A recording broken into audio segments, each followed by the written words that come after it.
for our viewers in United States, and good afternoon to our viewers in India. Welcome to the 32nd episode of Strategically Speaking with Dr. Adityanjee. It is a one-on-one interview feature of Council for Strategic Affairs, and we are indeed very delighted to have Lt General Shokin Chauhan, who is coming yet again on our platform. He has participated in roundtable discussions as well as one-on-one interviews. For those of you who do not know General Shokin Chauhan, he is a scholarly general. He has a PhD from Punjab University. He has written books. He is very well, represented on various media channels. And the topic we have today, pro-monarchist unrest in Nepal, is very, very dear to his heart. People do not realize that he served as a military attaché to Indian embassy in Kathmandu for more than a couple of years. So he has first-hand knowledge of the country. Generally, whenever we talk about Nepal, we talk about India-Nepal relationship, we talk about Nepal-China relationship, etc., etc. But today we'll be talking about what's actually going on in Nepal currently since February of this year. So for sake of our viewers, General Chauhan, would you just give a brief summary of what has happened about this pro-monarchist agitation in Nepal? Good afternoon and good morning to you, Dr. Adityanjee. Always such a pleasure to talk with you. I always enjoy my conversation on this particular forum because it gives me an opportunity to speak to a wider audience and to explain to them India's various issues and why India has these decision matrices, decision shapers, different opinions, and why we are in sometimes most of our issues are that our domestic issues overcome our foreign issues because our diaspora is in so many places. But with Nepal, the situation is absolutely different. The reason being threefold, Dr. Adityanjee. One is Nepal's strategic location on India's heartland. India's heartland, as you're aware, is our Indo-Gangetic plain. And Nepal is absolutely on top of the Indo-Gangetic plain. Second issue is all Nepal's rivers flow into the Ganga, flow into India. So Nepal is our upper riparian. By 2050, where the world feels, there's so many studies that India will be a water scarcity nation. Nepal's position at that time would be critical for us. And the third issue is that Nepal is on our side of the Himalayas. There are no defensive lines from where Nepal is. So if any inimical elements were to come into Nepal, India would find it very difficult to stop them. There being no geographical barriers between Nepal and us. Because as you know, Nepal from the top comes downward. It flows into India. Nepal is not a landlocked place as we talk about it. It is an India open space. It is an India open country. And therefore, we have no barriers between us and the Nepalese. So this is something that I keep talking about, that we must have a relationship with Nepal that is all weather. And Nepalese understand India's red lines where our security is concerned. As you're aware, Nepal today has a communist leadership, Communist Party leadership, led by Mr. Oli. He took over from Mr. Prachanda, who was also Communist Party. And over the last 16 years, since they've got the new constitution, Nepal has had 8 Maoist prime ministers. Some of them repeated, But in the last 16 years, 8 of them have been from the Maoists. It's not as if the Maoists are Chinese. Because I remember, as you mentioned, I was in the Indian embassy at that stage. The Chinese did not accept the People's Liberation Army of Nepalese, led by Prachanda, as Maoists. They used to call them anti-government forces. Because at that time, King Gyanendra was tangoing with the Chinese. So the issue I wanted to say is that on the 28th of March, there was this demonstration in Kathmandu, mainly in Kathmandu, only in Kathmandu, where about 5 to 10,000 protesters got together and protested, saying they wanted the monarchy back. Now, the numbers are important, Dr. Adityanjee. If you look at various figures and various people, they talk about 40,000, 50,000. But I checked from various sources, and actually the numbers are between 5 to 10,000 only. That's the first issue. That means only 5 to 10,000 people came out. Secondly, on the same day and at the same place, Prachanda was also having a rally. And the people attending Prachanda's rally at that time were about 35 plus thousand people. So these two rallies got interconnected, and therefore the violence started, in which one building also got burnt. That has actually got the eyeballs saying that the people of Kathmandu or the people of Nepal are protesting for the monarchy to come back. Since I was in the Indian embassy when the monarch was actually requested to leave the kingdom, to leave the throne, there were certain important issues which led to this factor. And that is what I wanted to bring out, about why should we put all our eggs, or why shouldn't we put all our eggs in one basket, that means the monarchy's basket? So that is the issue, that India should be careful on whom we choose, on whom we back as the winning horse in Nepal. So General Chauhan, uh, two people died in that particular demonstrations. There are allegations and counter allegations. Allegations from the monarchist faction of the Committee for Restoration of Monarchy is that police started using tear gas shells on the peaceful protesters, and that generated the violence leading to death of two people. Whereas the government says that the monarchists were violent and damaged the property, whatever.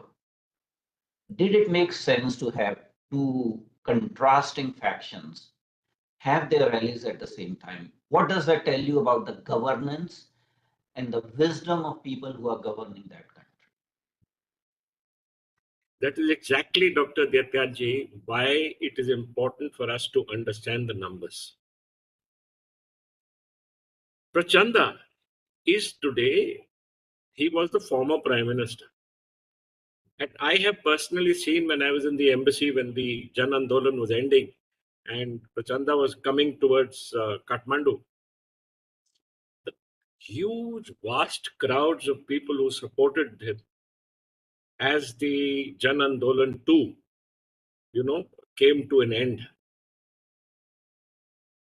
I have never seen such large crowds in Nepal at that time, ever, in fact. So Prachanda has got 35 to 40,000 people in Kathmandu. That means he rules the streets. And he was protesting against Oli's taking over from him. So the Maoists in between have their own problems and will probably fall by the contradictions that they themselves, create between themselves. But is there room for the monarchy at that stage? And do we need to understand or to feel that the monarchy will be pro-India, when history says that the monarchy was never pro-India. It's history that tells you, Dr. Adityanjee, that the monarchy in Nepal has never been pro-India. No, your point is well taken, but we are focusing more on the internal political dimension in Nepal. It has been said that the youngsters who have no memories of the absolute monarchy are now gravitating towards the pro-monarchist forces. And I want you to do some sort of root cause analysis. Why these young people are gravitating towards monarchist forces, not monarchy, but monarchist forces, because there's no monarchy. It's a democratic country.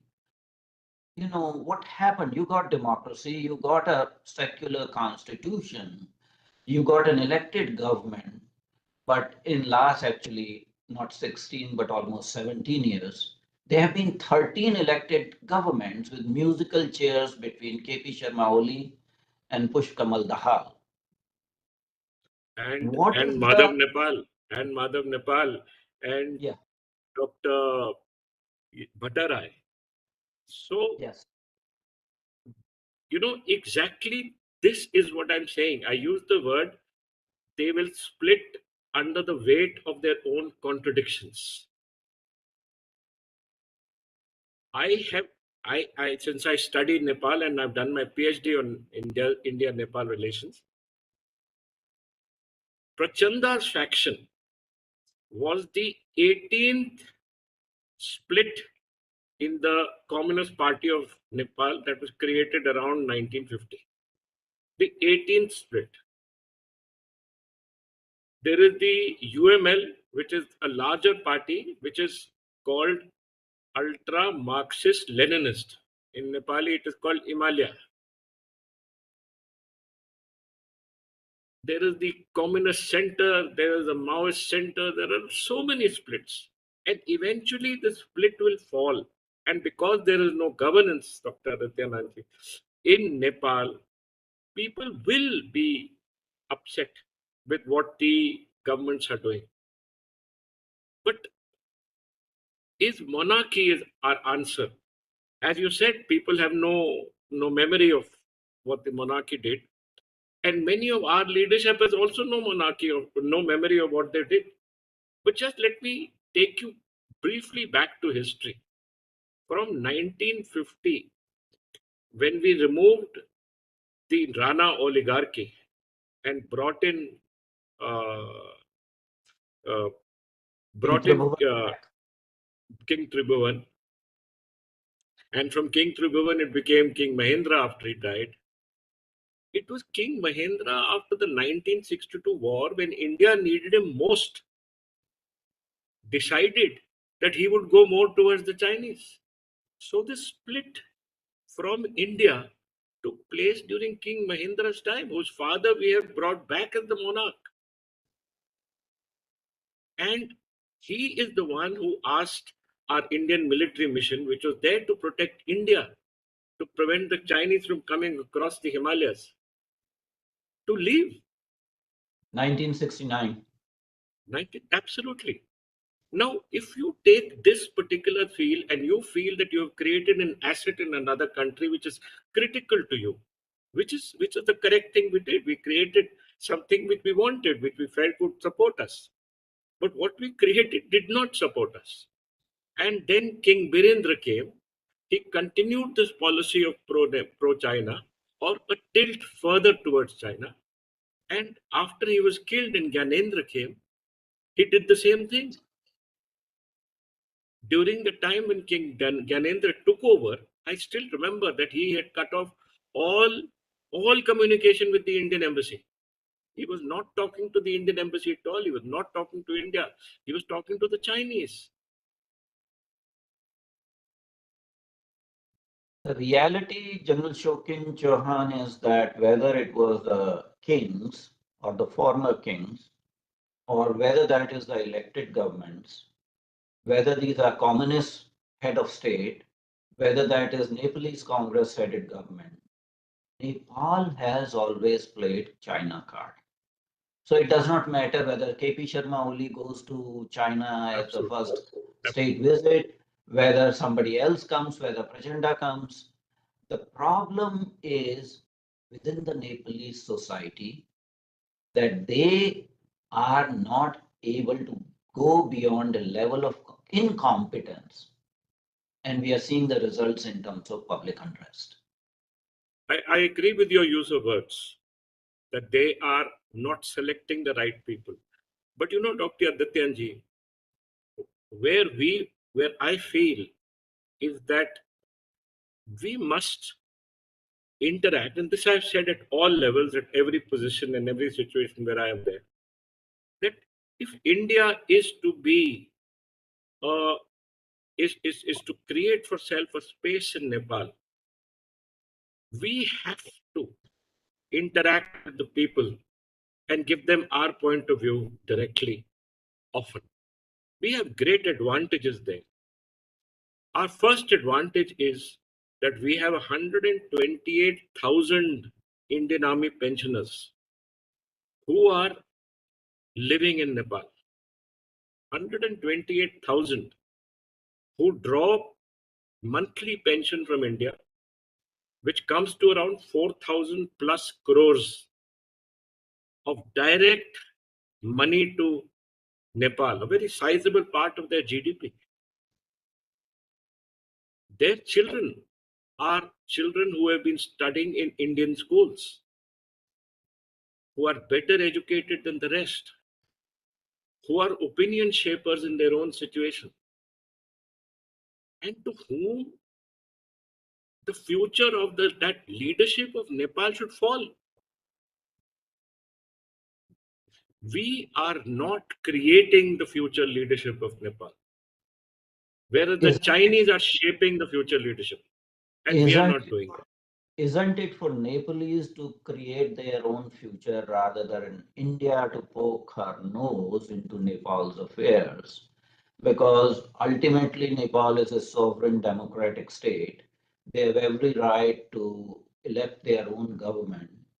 And India should stop actually having any kind of preference for one faction or one party or one group over the other.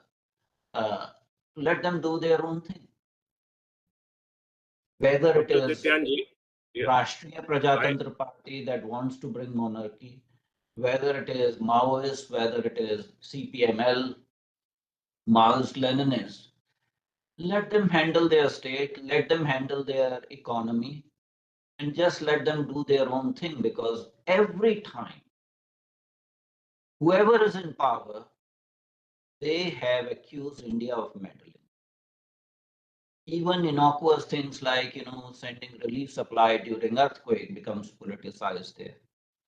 So take a hands-off approach for maybe a few years and let them manage their own affairs. no, I agree completely. It's a democracy and it's a sovereign country. But my words I chose very carefully. We should talk to the people directly and tell them what India means to them,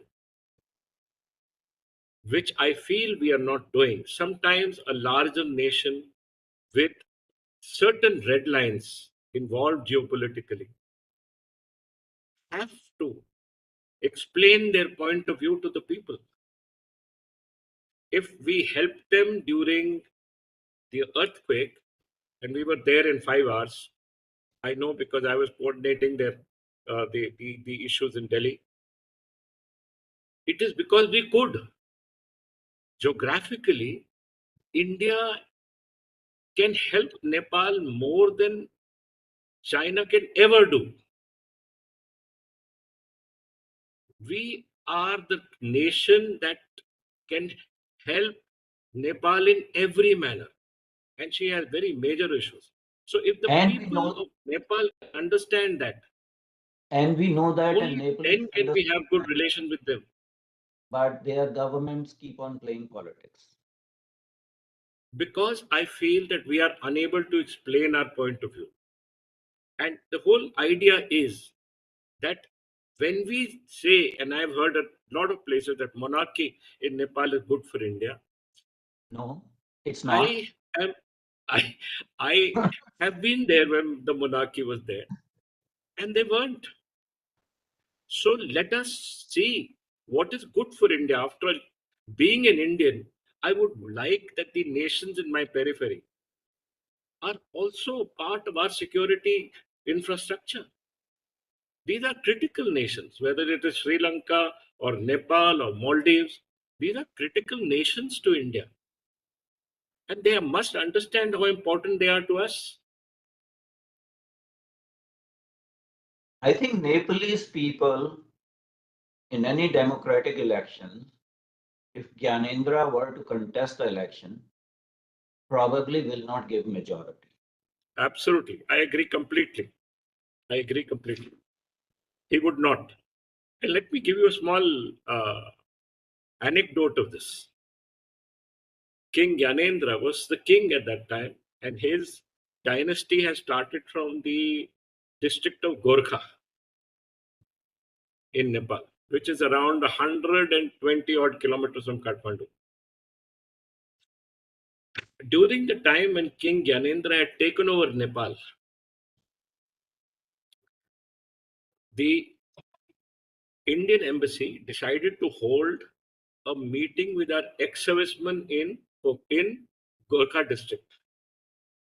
So, being I was the defense attaché, I went to Gorkha and I took the ambassador along with me, the Indian ambassador, Mr. Shivshankar Mukherjee. And there were more than 35,000 people there to welcome us during the ambassador's visit to Gorkha. More than 35,000 when the king had taken over. 2 weeks later, the king decided to go there. And there were not more than 4 to 5,000 people there. So I agree with you. Gyanendra, as a private citizen standing for elections, will lose from any place. So therefore, we should be careful choosing which horse to back where. Now, looking into the internal economic issues, it is said that 1/3 of the youth of Nepal is actually outside Nepal because there are no Yes, economic 9 or lakh, job 9 million, prospects. 9 million or so are outside Nepal. Yeah, that speaks a volume about the success of this Maoist experiment or Maoist democratic experiment in Nepal. That these are, if I may use, a bunch of incompetent politicians who are just interested in horse trading for positions, who is going to become the prime minister, who's going to become the deputy prime minister, rather than, and these leaders are in their 70s. They are not allowing younger generation in Nepal, the youth of Nepal to come. And unfortunately, nobody can force them to do because that's how the system is set up. I agree with you completely. With this assessment, I am absolutely with you that the present politicians, especially the ruling political party of leaders, are incompetent and are unable to carry out any kind of governance, which is the reason why the Nepalese people feel so aggrieved against them. I also agree with you that it is their right to choose their leaders, just as it is their right to choose the policies that these leaders bring in. But sometimes, when nations are strategically important, it is important for those larger nations to reach out to the people to tell them, here is what we can do to help you.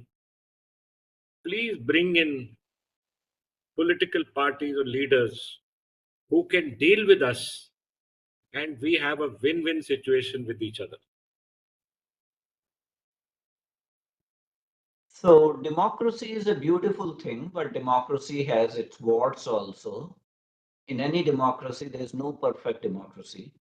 When the constitution was established in Nepal, the current constitution in 2015, Nepalese people were thumping their chest. They have the best constitution in the world, even better than India's. What it did was it adopted a hybrid approach of first past the post system and proportional representation. Now that mixture has led to a situation that you don't have any party commanding majority. So after every election, there is horse trading. There are promises made, promises betrayed, and the government does not last more than a year or so. Should they change their system? I agree Democratic completely. representation. I agree completely. They need to realize that their constitution is only bringing in instability. It is important. The other thing, Dr. Adityanjee, which is very important, is that almost 50% of Nepal's population are in the Tarai.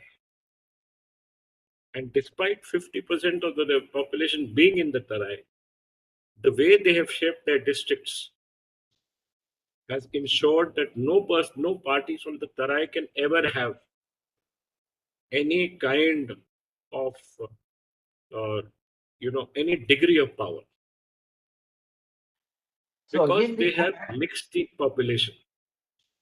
we go back into the internal issues of this country, that there is a racial and ethnic chauvinism from the No doubt. neighbor community, who are the hill people, who look down upon the Madhesis as Indian Yes. agents and are refusing to, over the years, whether it was in partyless panchayat system, whether it was constitutional monarchy, and now with absolute democracy, the rights of Madhesi people have been denied, and the way the states were created, they were bound to fail. That the aspirations of Madhesi people were not fulfilled. And in the 2015 blockade, which was actually generated by the Madhesi people, the Nepalese Absolutely. government had blamed India. Yeah. So, Absolutely. crisis of their internal making. And I think people need to realize that Nepal, its politicians, its way of governance has serious flaws, and those default lines are getting exposed, giving opportunity to opportunistic elements like Rashtriya Prajatantra Party that wants to bring back monarchy, although there is not likely to be a very high level of support for monarchy. I agree with you. Your assessment is absolutely dot on. It is the RPP does not have more than 5-10% of the population supporting them. Probably they're doing this to increase their vote share. They have about 15 odd seats in the parliament, 14 uh, seats. 14 seats in the parliament. With those 14 seats, they have not been a shaper in the larger process. They are not choosing the issues correctly. But amongst the people of Nepal, there are some wonderful, wonderful leaders. I will not take names, but there are some wonderful leaders who need to be chosen, who need to understand the stark realities of the issues that face Nepal today. And 90% of these realities are actually dealing with India. That as they create more and more issues between them, Nepal has no one else to turn to but India. I think Sri Lanka realized this very just recently. Maldives has realized this. Bangladesh had realized it. It's gone back again, but it will realize it again. And So they coming need back, to understand. coming back to that, Nepal has accused India of quote unquote big brotherly attitude almost all the time. Talking to Nepalese people, people on the ground, I don't know whether you feel it or not, but I have talked to people on the ground. There's a reverse arrogance And generally the argument is thrown around, well, you were under colonial domination for 1,000 years. You people are destined to be gulams. We were never gulams. So there is a problem there in that kind of attitude when you depend upon a country, left, right, and center, and you have that kind of arrogant attitude, and you're totally ungrateful. But Dr. Adityanjee, there is an issue here about being Gulam. Though the British did not take over Nepal for their own reasons, there was a British resident there who used to live in the same place where the Indian embassy is today, who ran the country, leaving the Rana oligarchy to do the internal issues, but definitely the foreign affairs, the defense, and everything was run by the British colonial government from Calcutta, or Kolkata as we call it today. So Nepal were as much a gulam as anybody else. It's just that this arrogance has come thinking that maybe they were better off than us. But in reality today, Nepal is a so much smaller country. She needs help because there is no industry, economic wealth. India is the only stable country in South Asia, and the only country which can help these smaller nations, whether they like it or not. And it is time for us to take our case to the people, to explain to them that, look, you are better off with us, being a part of our ecosystem, being a part of our economy, being a part of our security system. We are here to help you. It is something that I, as a security analyst, constantly tell them. Reality is that you are India open. Reality is that you and us were meant to tango. Geography does not lie. You can't go against geography, Dr. Adityanjee. Whatever be the process, you can't go against geography. We are permanent neighbors forever. So it is time we understood that let's not fight these issues and let's be together. So the last thing, people have hyped these demonstrations in Kathmandu. Yes, absolutely. Having said that, the Nepalese government has not crowned itself in glory. They have taken very repressive steps. They have stripped him of his passport. They've levied a fine of 7 lakh rupees on him for damaging the properties. They've reduced his security. And one smells revenge and vindictive behavior. If you're a democracy, the guy has right to come on the street, as much right as Prachanda had. And just because 2 people got killed in demonstrations because of ineptness of the police, you cannot take repressive measures, because Prachanda's Maoist movement led to killing of 17,000 people. And nobody has ever prosecuted Prachanda. Yes, I agree completely that this is a very major issue. This is the reality of the system. Maybe Prachanda's rally and this rally should not have been given permission at the same time. But and I'm totally with you that governance is very, very poor there, which is the reason why 9 lakh, that is 1/3 the population of Nepal, is actually working in India. They have no industry. Their biggest export is manpower. So, and they can only come to us.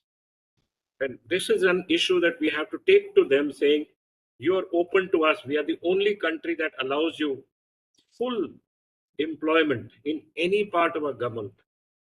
No other country, no other nation has this kind of relationship with another country. Actually, they are living under the delusion that they can seek employment opportunities in other countries, uh, in the armed forces of other countries. And I'll give you an example. In the 2022 FIFA, uh, this World Cup, Nepalese laborers were in forefront of constructing the stadium and other facilities in Qatar, I believe.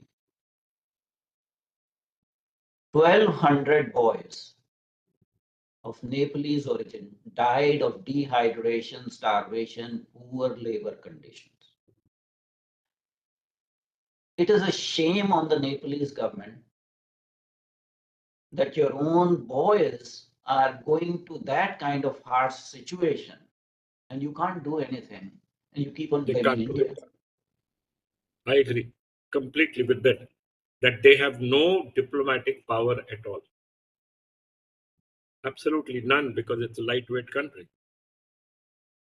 and there is no protection for this Nepalese labor that goes out to work anywhere. But there is no doubt that I have interacted with people in Nepal, being in the embassy, and they are the people are actually extremely exploited. They're exploited by everybody, especially employment agents who take money from them to send them to Malaysia, to send them to all the other countries which accept Nepalese labor, because the labor wants to get out of that country as soon as possible. And that is a major flaw in their system, because people can't stay inside. They have no jobs, they have no employment opportunities.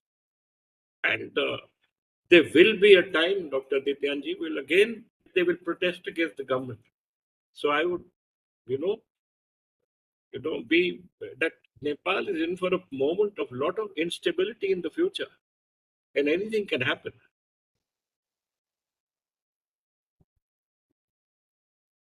One last comment. Nepalese Prime Minister KP Sharma Oli banned participation of Nepalese youth in Agniveer scheme. What are your comments on that?